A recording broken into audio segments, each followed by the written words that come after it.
viewers and listeners, I welcome you to this channel. Do you know what we're going to do in today's video? In today's video, I'm going to show you how you can apply for an NPI number. What is an NPI number? An NPI stands for National Provider Identifier. What does that number do? If you are an LPN or a registered nurse in the United States, you can apply for an NPI number, which will allow you to accept jobs directly from Centers for Medicare and Medicaid Services, CMS, so that Medicaid and Medicare services will pay you directly. When that happens, you are a provider, you are a sole proprietorship or independent contractor working for Medicaid and Medicare. Does this sound good? If it sounds good to your hearing, then let's start on the application process. Before you begin, you must visit this website, and then this pop-up will show that the terms and conditions. You can choose to read all or just go down to the bottom and hit accept. Because this is going to be your first time, you need to create an account. So let's create an account. You create or manage account. Okay. And this one too, you must accept it. And you're going to create an account. So you hit the create an account. And then you enter your email. Then you confirm the email. Once you enter your email and you confirm the email, you're going to enter the letters in this space. So if you can't see, you can use the listen to audio, but this is visible. I can read it. So let's enter it, ADFY, and that's a recaptcha. So you submit it, and then you begin your information.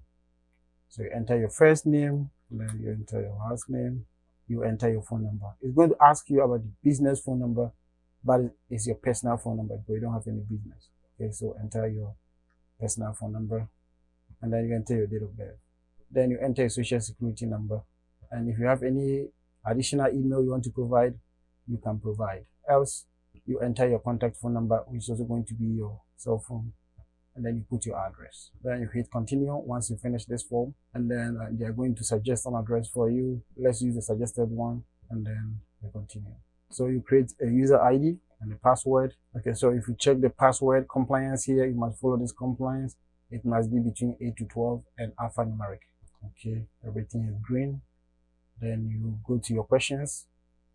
So once you finish, you just go to continue. So when I hit the continue, I got this pop-up error message said the user ID you have chosen has already been taken by someone. Please try different user ID. So let's try a different user ID. So you can choose to save the password to your browser, which I like to do. So I'm going to save it to my browser so that in case I forget my password, it is right there for me. So it's going to ask us to select an authentication method. So let's choose phone number, and then we enter the phone number, and then send text. So the text that came is 892491, and then we verify. Okay, so we go here and we hit complete registration, and then congratulations, your account has been successfully created, and then you go to the home. So you will see that it says we have not been able to locate an NPI record that matches the information you provided. If you're an individual who provides healthcare provider, please register for an NPI number. So you click here to register for an NPI, and this thing will pop up. Then you accept it, and now you're going to log in to this section. So you sign in, and then you're going to send a verification. So we enter the code, and then verify. So once you verify, this is the section you are going to apply for your NPI number.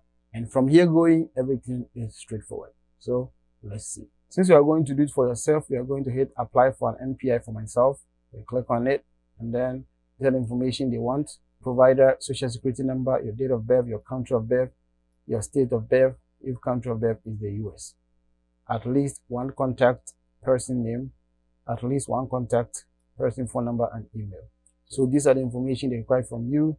Let's scroll down and hit next. So most of your information are going to populate from the initial account you created, but check to verify whether everything is okay. So first name, last name is okay. There's a middle name, let me add it. Other name if applicable, and then date of birth is okay. State of birth, if US is not US, the country of birth, just go take Ghana. Let's move on. So you choose your gender, this female, or you can choose any of this one if you want.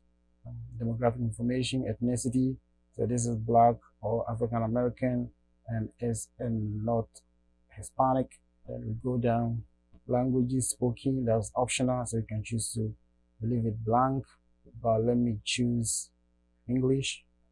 So that's English, and then I save it, and I scroll down, and I go to next. Okay, so business mailing address, so you have to add business mailing address, and then you're going to add your practice location.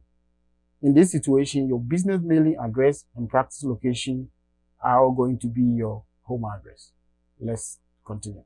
So let's add a business mailing address. So you choose, this is my home address, and then you enter. And then the organization name is optional, so you just save it, and then please do one of the following: accept the standardized address, reject the standardized address. Okay, so let's accept the standardized address, and then let's go to practice location. So it's going to be same as the mailing address, and then we check if everything's okay. So let's continue, save it, and then you have the information saved here. Okay, so this is going to be a primary location, the address, the city, the state, the country, and then the office hours. If you want to choose office hours, you can choose by this initial application, so you don't even know what you're going to do next. Okay, so just leave it this way. If you have more practice locations, you can add them, else let's continue. So once you get here, it says endpoint for exchanging healthcare information, which is optional. So let's go to the next one. And then the other identifiers are also optional. So all the sections that are optional, you don't have to waste your time to complete them. You can go, or you can choose to do them. It's optional. So let's move on. Let's see. So here, taxonomy. You are required to identify at least one taxonomy to associate with your NPI. If you identify more than one, you must identify which one is the primary taxonomy. So this taxonomy is actually going to be your practice, meaning the qualification that you have. Okay, whether it's an LPN or RN. So let's see.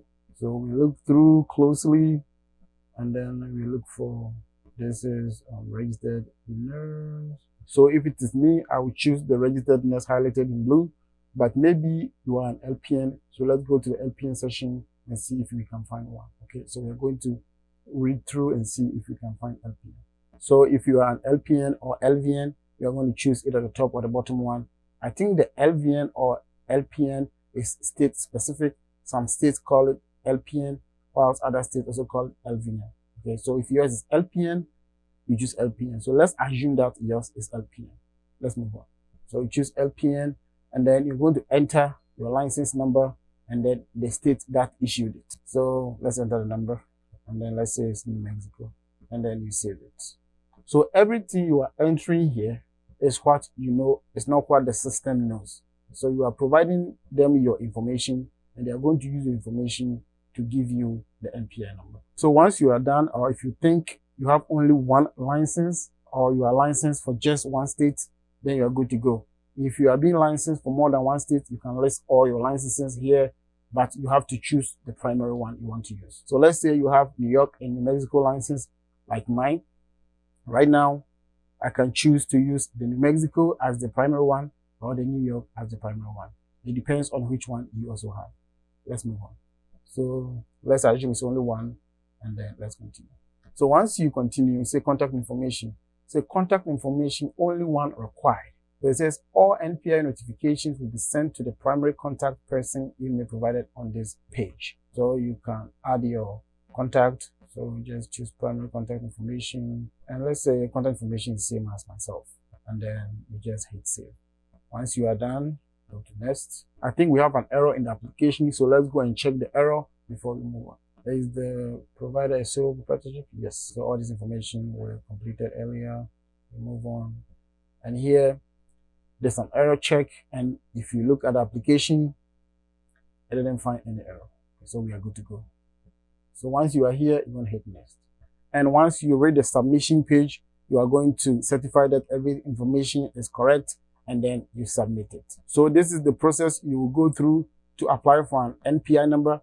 If you are an RN or LPN, thank you for having the time to watch this video. And please do not forget to like, share, and subscribe to this channel so that we can all grow this channel together.